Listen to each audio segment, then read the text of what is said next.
जय श्री कृष्ण। नमस्कार दोस्तों, स्वागत है आप सभी का हमारे चैनल भक्ति ज्ञान में। दोस्तों, आज मैं आपको दीपावली के दिन सुनी जाने वाली राम जी की कहानी सुना रहा हूँ।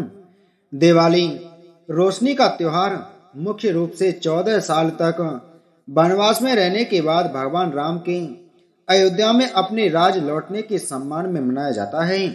उन्हें भगवान विष्णु का अवतार भी माना जाता है, जिनका जन्म बढ़ते अत्याचारों को खत्म करने के लिए हुआ था। वह राजा दशरथ के सबसे बड़े पुत्र थे और उनके पसंदीदा भी थे। कैकेयी, जो राजा दशरथ की दूसरी पत्नी थी, ने एक बार राजा के सारथी के रूप में सेवा करते हुए युद्ध में उनकी जान बचाई थी और उन्हें वापस जीवन में पाला था। उसकी सेवाओं से प्रभावित होकर राजा ने उसे 2 वरदान दिए, जिन्हें उसने बाद में उपयोग करने के लिए चुना। जब राम, जो कौशल्या दशरथ की पहली पत्नी के पुत्र थे, को दशरथ के सिंहासन पर बैठने के लिए चुना गया, तो कैकेयी को उसके माता पिता के घर से आने वाली नौकरानी मंत्रा ने उकसाया और उसके वरदानों का लाभ उठाने का फैसला किया।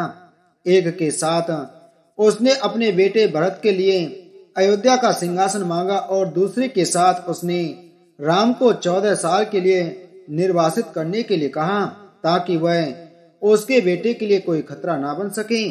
दशरथ को आश्चर्य हुआ, लेकिन उन्हें अपना वादा पूरा करना पड़ा। राम ने अपने माता पिता के हित के लिए वनवास शहर से स्वीकार कर लिया।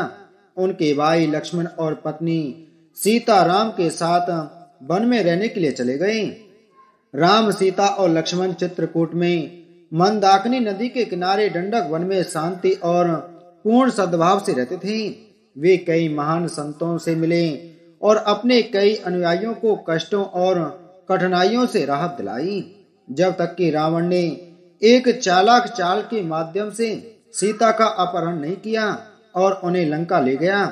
यही वह घटना थी जो रावण के वध के साथ पृथ्वी पर राक्षस शासन को समाप्त करने में सहायक साबित हुई।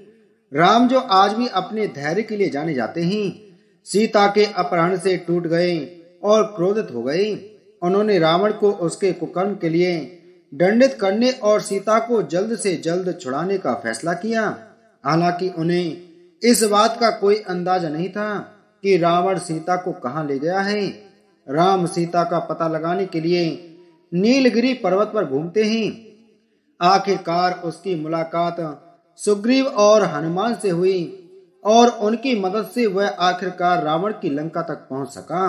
राम ने रावण को पश्चाताप करने का अंतिम अवसर दिया, लेकिन उसने अपने अहंकार के कारण इस पर कोई ध्यान नहीं दिया। परिणाम स्वरूप राम और रावण के बीच इतिहास में एक अभूतपूर्व युद्ध लड़ा गया, जिसके अंत में राम ने रावण को हराया और मार डाला। वह दिन जिसे हम दशहरा के रूप में मनाते हैं, इसके बाद सीता को अग्नि परीक्षा देनी पड़ी। अग्नि परीक्षा, वह अग्नि से गुजरी और सुरक्षित रही, जिससे उनकी पवित्रता स्थापित हुई, क्योंकि वह 1 वर्ष से अधिक समय तक रावण की हिरासत में रही। संतुष्ट होकर राम और सीता लक्ष्मण सहित पुष्पक विमान से अयोध्या लौट आए। अयोध्या के लोगों ने अपने प्रिय राजा और रानी राम और सीता का खुले दिल से स्वागत किया। राम को उनकी प्रजा सदैव अयोध्या के सिंहासन का असली हकदार मानती थी। भरत, जिन्होंने राम के अनुरोध पर 14 वर्षों तक राज्य पर शासन किया और उनकी वापसी की प्रतीक्षा की, बहुत खुश थे।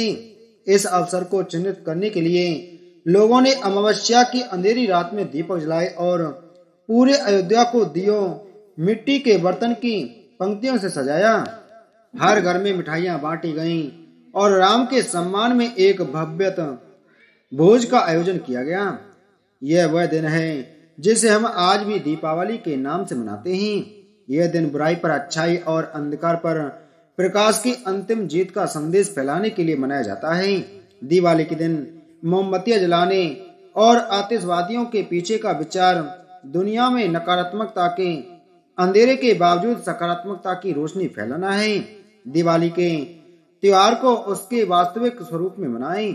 पटाखे जलाएं और मोमबत्तियां जलाएं और दीपक जलाएं, न केवल आनंद लेने के लिए बल्कि अपने भीतर का आत्मनिरीक्षण करने के लिए भी। आतिशबाजी के धुएं के साथ साथ सभी नकारात्मक विचारों को भी त्याग दें। जय श्री कृष्ण।